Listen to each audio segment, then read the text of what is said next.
Hello students, how are you all? Welcome back. In last video we were discussing about various acids and bases concepts. Acids और basis को define करने के लिए मैंने आपको बताया कि काफी सारे कंसेप्ट्स गिवन थे, जिसमें सबसे पहले हम लोगों ने क्लासिकल कंसेप्ट को स्टडी किया। उसके बाद हम लोग डिस्कस कर रहे थे अर्हीनियस कंसेप्ट का। ठीक है, Arrhenius concept of acids and bases which was given by Arrhenius in 1884। 1884 में अर्हीनियस ने ये कंसेप्ट दिया था एसिड्स और बेसिस का। तो एक बार आपको फटाफट से बता देती हूँ कि एसिड्स क्या थे अकॉर्डिंग टू अर्हीनियस। ठीक है, आज चाहे आपको एसिड की जो भी डेफिनेशन पता हो, लेकिन अर्हीनियस के अकॉर्डिंगली एसिड की क्या डेफिनेशन है ये आपको देखनी है। सबसे पहले अर्हीनियस के अकॉर्डिंगली वो सारे सब्सटेंसेस विच हैव, ठीक है, substances which have hydrogen and give their hydrogen in water या फिर व्हेन डिसॉल्व्ड इन वाटर। ये हमने पढ़ा था कि वो सारे सब्सटेंसेस जिनके अंदर हाइड्रोजन होती है और उसको जब हम वाटर में डिसॉल्व करवाते हैं तो फिर वो हाइड्रोजन की फॉर्मेशन कराते हैं, मींस हाइड्रोजन को डोनेट कर देते हैं। इस टाइप के सब्सटेंसेस को क्या बोला जाता है? एसिड्स बोला जाता है। बेसिस का मतलब क्या था? जिन सब्सटेंसेस में OH ग्रुप प्रेजेंट होता है और जब उसको वाटर में डिसॉल्व करते हैं और वो अपना OH ग्रुप प्रोवाइड करवाते हैं तो इस टाइप के सब्सटेंसेस को क्या बोला जाता है? बेसिस बोला जाता है। ठीक है, ये पढ़ा हमने एसिड्स और बेसिस के बारे में। अब देखिए जो H positive and OH negative की यहाँ पे फॉर्मेशन होगी, इनकी एग्जिस्टेंस कैसी होती है। Now next topic is existence of H positive and OH negative in aqueous solution. Aqueous solution क्यों? क्योंकि हम लोग बात कर रहे हैं कि when dissolved in water, water में अगर हम लोग डिसॉल्व कर देते हैं it means we are making the aqueous solution.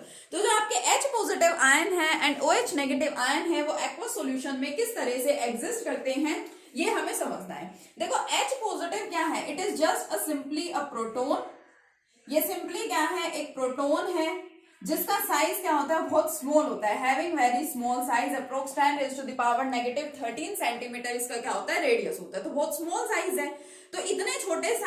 10⁻⁻⁻⁻⁻⁻⁻⁻⁻⁻⁻⁻⁻⁻⁻⁻⁻⁻⁻⁻⁻⁻⁻⁻⁻⁻⁻⁻⁻⁻⁻⁻⁻⁻⁻⁻⁻⁻⁻⁻⁻⁻⁻⁻⁻⁻⁻⁻⁻⁻⁻⁻⁻⁻⁻⁻⁻⁻⁻⁻⁻⁻⁻⁻⁻⁻⁻⁻⁻⁻⁻⁻⁻⁻⁻⁻⁻अगर species आपके पास कोई है तो वो एज इट इज अकेले तो एग्जिस्ट करेगी नहीं। हम बात कर रहे हैं एक्वस सॉल्यूशन की, यानी वाटर वहां पे प्रेजेंट होगा। वाटर का मतलब क्या होता है? H2O, लेकिन ऑक्सीजन पे लोन पेयर ऑफ इलेक्ट्रॉन्स भी प्रेजेंट होते हैं। तो जैसे ही आपका H पॉजिटिव इंट्रोड्यूस होता है वाटर के अंदर तो ये क्या करता है, क्योंकि इसके पास इलेक्ट्रॉन्स की कमी है, इसके ऊपर पॉजिटिव चार्ज है, तो ये क्या करता है, ये एक लोन पेयर ऑफ इलेक्ट्रॉन को क्या कर लेता है? एक्सेप्ट कर लेता है, गेन कर लेता है और उसके साथ बॉन्ड बना लेता है। देखिए किस तरह से, ये H, ये आपका ऑक्सीजन है सपोज, ये आपका फर्स्ट हाइड्रोजन और सेकंड हाइड्रोजन तो पहले से थे। दो लोन पेयर ऑफ इलेक्ट्रॉन थे, एक lone pair as it is रहा, सेकंड वाला इसने यूटिलाइज कर लिया और क्या बना लिया ये। ठीक है, अब यहां से अब कभी भी कंफ्यूज मत होना कि यहाँ पे लोन पेयर ऑफ इलेक्ट्रॉन है और पॉजिटिव चार्ज भी आ रहा है। पॉजिटिव चार्ज क्यों आता है ऑक्सीजन के ऊपर? क्योंकि यहाँ पे कुछ इलेक्ट्रॉन्स की कमी हो गई है, क्योंकि यहाँ पे दो अनशेयर्ड पेयर, दो लोन पेयर पहले प्रेजेंट थे, अब एक ही लोन पेयर रह गया, तो कुछ भी हो यहाँ पे इलेक्ट्रॉन्स की डेफिशिएंसी तो हो ही गई है, इस वजह से यहाँ पे लगाते हैं पॉजिटिव चार्ज। तो हमेशा याद रखें कि H पॉजिटिव कभी भी as it is aqueous solution में एग्जिस्ट कर ही नहीं सकता। वो क्या करेगा, वो फटाफट से वाटर के साथ कंबाइन होगा और फॉर्मेशन कर लेगा इस आयन की। ये वाला आयन आपका कौन सा है? देखिए H3O पॉजिटिव आयन, जिसको क्या बोलते हैं? हाइड्रोनियम आयन बोलते हैं। तो आपका H3O पॉजिटिव आयन की यहाँ पे हाइड्रोनियम आयन की क्या हो गई? फॉर्मेशन हो गई। इसी तरह से और फर्दर रिएक्शन विद वाटर होता जाएगा और ऐसे ही हाइड्रोजन एंड ऑक्सीजन बढ़ते जाएंगे, like H5O2 positive, H7O3 positive ions, इस टाइप के आयंस की क्या होती जाती है? फॉर्मेशन होती जाती है। इसी तरह से जो आपके OH नेगेटिव आयंस है वो भी इस तरह से एक्वस सॉल्यूशन में एग्जिस्ट नहीं करते, वो भी ऐसे ही एग्जिस्ट करेंगे, लेकिन उनकी एग्जिस्टेंस होती है H3O2 नेगेटिव। ठीक है, वहां तो आपने देखा H3O पॉजिटिव है, यहाँ पे क्या है? H3O2 नेगेटिव की इधर हो गई फॉर्मेशन। इसी के साथ ही और क्या हो सकता है?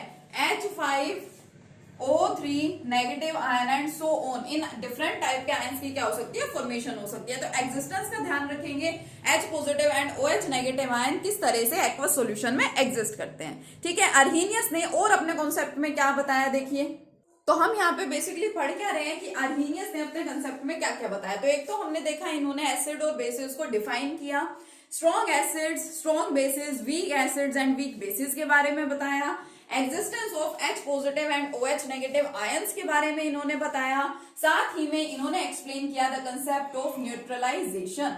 ठीक है, कौन सा न्यूट्रलाइजेशन? वही जो आप न्यूट्रलाइजेशन रिएक्शंस को डिस्कस करते हैं। क्या है ये न्यूट्रलाइजेशन रिएक्शन? कि एक एसिड और एक बेस, ठीक है, ये सारे रिएक्शन, इस टाइप के रिएक्शंस आपको पता है, you are familiar with this type of reaction.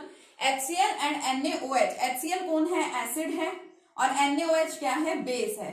Both combines for the formation of, इधर से देखिए क्या बना, सोडियम क्लोराइड प्लस साथ में फॉर्मेशन हो जाती है वाटर की, तो क्या बनते हैं? Salt and water. इसी तरह से आप लोग न्यूट्रलाइजेशन रिएक्शंस को एक्सप्लेन भी करते हैं कि when acids and bases reacts together for the formation of salt and water, this reaction is known as the neutralization reaction। इसको हम लोग क्या बोलते हैं? न्यूट्रलाइजेशन रिएक्शन बोलते हैं। बट अर्हीनियस ने क्या कहा कि बेसिकली न्यूट्रलाइजेशन रिएक्शंस में क्या होता है कि ये तो आपकी एसिड है, और एसिड हमेशा क्या करती है? H पॉजिटिव को डोनेट कर देती है, ये H पॉजिटिव इसने दे दिया, प्लस यहां से बेस क्या करता है? OH नेगेटिव दे देता है अपना, और क्या बना लेते हैं? वाटर। तो इन्होंने क्या कहा, बेसिकली जब हम न्यूट्रलाइजेशन कराते हैं तो न्यूट्रलाइजेशन रिएक्शन में H positive ion which is given by acid reacts with OH negative ions which is given by base, ठीक है, एसिड जो H पॉजिटिव दे रही है और बेस जो OH नेगेटिव दे रहा है, दोनों आपस में कंबाइन हो जाते हैं for the formation of unionised water molecule. Unionised means ये आयोनाइज्ड फॉर्म में प्रेजेंट नहीं है, ठीक है, वाटर मॉलिक्यूल की यहाँ पे क्या हो जाती है? फॉर्मेशन हो जाती है। देखिए अब ये जो हमारा अर्हीनियस कंसेप्ट है, इसकी कुछ लिमिटेशंस भी हैं। क्या लिमिटेशन है इसकी? फर्स्ट लिमिटेशन तो है, it could not explain about the nature of H positive and OH negative ions. इस कंसेप्ट ने H positive and OH negative ions की नेचर के बारे में नहीं बताया। नेचर का मतलब क्या है? यहाँ पे इन्होंने ये कहा कि एसिड्स क्या करते हैं? H पॉजिटिव दे देते हैं जब उनको वाटर में डिसोल्व करवाया जाता है, मींस एक्वस सॉल्यूशन में। बेसिस क्या करते हैं? OH नेगेटिव दे देते हैं when they are dissolved in the water, यानी कि एक्वस सॉल्यूशन में जब उसको डिसोल्व करते हैं तो। लेकिन साथ ही में हमें ये भी पता है कि H positive and OH negative ions as such तो एग्जिस्ट कर ही नहीं सकते। जैसे ही वो वाटर में जाएगा वो H3O पॉजिटिव या फिर H5O2 पॉजिटिव, इस तरह के डिफरेंट आयंस की फॉर्मेशन करेगा। तो मींस यहाँ पे कंफ्यूजन सी है कि एक्चुअल में यहाँ बनता क्या है। तो अर्हीनियस ने H positive and OH negative ions की नेचर को कंप्लीटली एक्सप्लेन नहीं किया था, अच्छी तरह से एक्सप्लेन नहीं किया था। सेकेंड, इनकी डेफिनेशन देखो, इन्होंने क्या कहा कि जो सब्सटेंसेस हाइड्रोजन दे देते हैं, जिन सब्सटेंसेस में हाइड्रोजन होता है और वो अपना हाइड्रोजन प्रोवाइड कर देते हैं, वो तो कौन है? एसिड्स हैं। और जिन सब्सटेंसेस में हाइड्रोक्सिल ग्रुप होता है, OH ग्रुप होता है और वो अपना OH ग्रुप प्रोवाइड कर देते हैं, वो क्या है? बेसिस हैं। लेकिन what about ammonia and what about carbon dioxide, ठीक है, सल्फर डाइऑक्साइड। देखो आपको पता है अमोनिया इज अ बेस, ठीक है, ये हम सब जानते हैं, अमोनिया बेस है। कार्बन डाइऑक्साइड क्या है? एक एसिड होती है। इन्होंने तो ये कहा था कि जिन सब्सटेंसेस में हाइड्रोजन है और वो अपना हाइड्रोजन दे देते हैं व्हेन डिसॉल्व्ड इन वाटर, वो सारे सब्सटेंसेस क्या होंगे? एसिडिक होंगे। Then what about this ammonia? Ammonia contains hydrogen, ammonia में हाइड्रोजन प्रेजेंट है, ये अपना हाइड्रोजन दे भी सकता है, लेकिन ये एसिड तो नहीं है, इसका नेचर तो कैसा है? बेसिक नेचर है। तो इस टाइप के कुछ सब्सटेंसेस हैं कि जिनके बारे में ये एक्सप्लेनेशन नहीं दे पाए। CO2 क्या है? एक्चुअल में ये एसिड होता है, बट इसके अंदर तो हाइड्रोजन प्रेजेंट ही नहीं है। ये बेस है, इसके अंदर हाइड्रोक्सिल ग्रुप भी प्रेजेंट नहीं है, ठीक है। तो इन्होंने कुछ सब्सटेंसेस को एक्सप्लेन नहीं किया था, मींस कुछ सब्सटेंसेस थे जो एक्चुअल में है तो एसिड और कुछ सब्सटेंसेस एक्चुअल में है तो बेसिस, लेकिन उनको अर्हीनियस कंसेप्ट की हेल्प से एक्सप्लेन नहीं किया जा सका कि why it is base and why it is an acid. Third, अभी हम लोगों ने पढ़ा neutralisation reaction, right. Neutralisation reaction क्या था कि वो रिएक्शन जिनके अंदर, मींस बेसिकली न्यूट्रलाइजेशन में होता क्या है अकॉर्डिंग टू अर्हीनियस, न्यूट्रलाइजेशन के अंदर क्या होगा? The H positive ion donated by the acid reacts with OH negative ion given by the base for the formation of unionised molecule of water. यही हमने पढ़ा अभी। बट यहाँ पे अगर मान लो मैं ऐसा कोई रिएक्शन लिख दूं NH3 प्लस HCl, आज की डेट में आप सबको अच्छे से पता है कि अमोनिया इज अ बेस, ठीक है, and HCl is an acid. अब एसिड और बेस कंबाइन होंगे तो देखो यहाँ पे क्या बनता है, ये हाइड्रोजन इसी के साथ कंबाइन होता है, ओवरऑल दोनों एक दूसरे के साथ कंप्लीटली कंबाइन हो जाते हैं।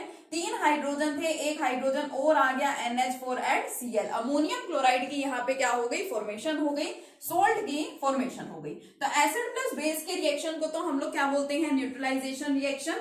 लेकिन यहाँ पे सोल्ट तो बन गया, बट यहाँ पे वाटर के बारे में तो कुछ है ही नहीं। वाटर की तो यहाँ पे फॉर्मेशन ही नहीं हुई है, मीन्स न्यूट्रलाइजेशन का कंसेप्ट जो अर्हीनियस ने एक्सप्लेन किया था वो कंसेप्ट एसिड और बेस के इस टाइप के नेचर को एक्सप्लेन नहीं कर सका था, तो ये उसकी क्या थी, लिमिटेशन थी।